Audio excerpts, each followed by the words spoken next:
Полуматурантите од утрово електронски се пријавуваат за упис во средните училишта. Оние ученици кои што при пријавувањето имаат одредени проблеми слободно може да ги посетат училиштата каде што има обезбедено тимови од наставници кои им помагаат при електронското аплицирање. Ние како училиште се организиравме овие 2 дена да им помогнеме на сите ученици и родители ако треба, значи во врска со лозинките кои што некаде имаат заборавени и потешкоти во начинот на аплицирање, бидејќи некои не се во можност да имаат и интернет врска.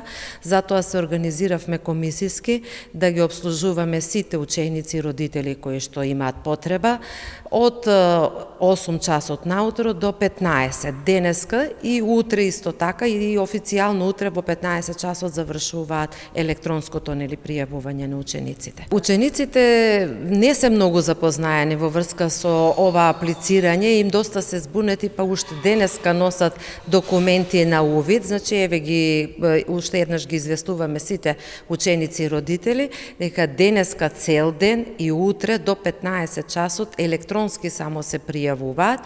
Во четврток на 22 излегува листата првична и потоа од 12 часот веќе започнуваат во нашето училиште и во сите други останати училишта да се приложуваат целосната документација и петок 23 цел ден до 19 часот. Конечната ранг листа за секое училиште со резултатите од запишувањето и слободните места ќе се објават на 24 јуни најдоцна до 12 часот на огласната табла на училиштето и на сајтот на Министерството за образование и наука. Второто пријавување на учениците за упис во средно образование ќе биде на 27 јуни до 24 часот и на 29 јуни до 10 часот.